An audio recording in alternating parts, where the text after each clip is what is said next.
আসসালামু আলাইকুম বন্ধুরা, আজকে আমি আপনাদেরকে বলে দেবো যে কেন আপনাদের ফোনে এমবি থাকা সত্ত্বেও আপনার মোবাইলে ফুল নেটওয়ার্ক আছে, এমবি আছে, কিন্তু আপনার মোবাইলটি কোনো রকম নেট কানেকশন চালু হচ্ছে না, আপনি কোনো কিছু ইউটিউব টিপতে পারতেছেন না, ফেসবুক আপনি দেখতে পারতেছেন না। বন্ধুরা, এই সমস্যাটি কেন হয়? বন্ধুরা, এর মূল কারণ হলো যখন সার্ভারটা ডাউন থাকে, যার কারণে সার্ভার ডাউনের কারণে মানুষের এই যে এই কাজটা করতে পারে না, তারা ইউটিউব দেখতে পারেন না, ফেসবুক দেখতে পারেন না, সার্ভারের সমস্যার কারণে এই কাজটা করতে পারে না। দেখা যায় আপনার মোবাইলে ফুল 4G থাকে কিন্তু এমবিও থাকে, ফেসবুকে দেখতে পারতেছেন না, ইউটিউবে দেখতে পারতেছেন না।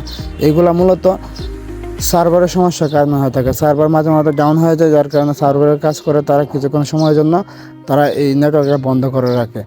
দেখা যাচ্ছে রাত কাল রাত থেকে গ্রামীণ সিমের সার্ভার ডাউন ছিল, যার কারণে কাল রাত থেকে এখন পর্যন্ত নেট ইউজ করা যাচ্ছিল না, কিন্তু এখন প্রায় অনেকটা ঠিক হয়ে গেছে। একটু স্লো রয়েছে, কিন্তু কিছুক্ষণের মধ্যে আশা করি সম্পূর্ণ নেটওয়ার্কটা ঠিক হয়ে যাবে। বন্ধুরা, আজকের ভিডিওটা এই টপিকেই ছিল, কারণ মানুষে যখন মোবাইলে এমবি থাকে অথবা তার ডাটা কানেকশনও চালু রয়েছে, কিন্তু দেখা যাচ্ছে তার মোবাইল দিয়ে সে ইন্টারনেট ইউজ করতে পারতেছে না। এই সময় মানুষের অনেক কনফিউশনের মধ্যে পড়ে যায়, মোবাইল অফ অন করে, মোবাইল অনেক সময় রিসেট মারে, ভাবে যে আমার মোবাইলে সমস্যা হয়ে গিয়েছে।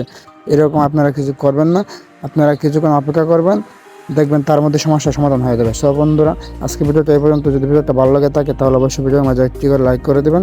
আচ্ছা, সকল বন্ধুরা আমার চ্যানেলটি সাবস্ক্রাইব করে দিয়েছেন, তাদেরকে অসংখ্য ধন্যবাদ। আর যারা এখন সাবস্ক্রাইব করেন না বন্ধুরা, প্লিজ আমার চ্যানেলটি সাবস্ক্রাইব করে পাশে বেল আইকন বাজিয়ে রাখবেন, যাতে পরবর্তী কোনো ভিডিও আপলোড করার সাথে আপনারা পেয়ে যান। সে পর্যন্ত সকলে ভালো থাকবেন, সুস্থ থাকবেন। আল্লাহ হাফেজ।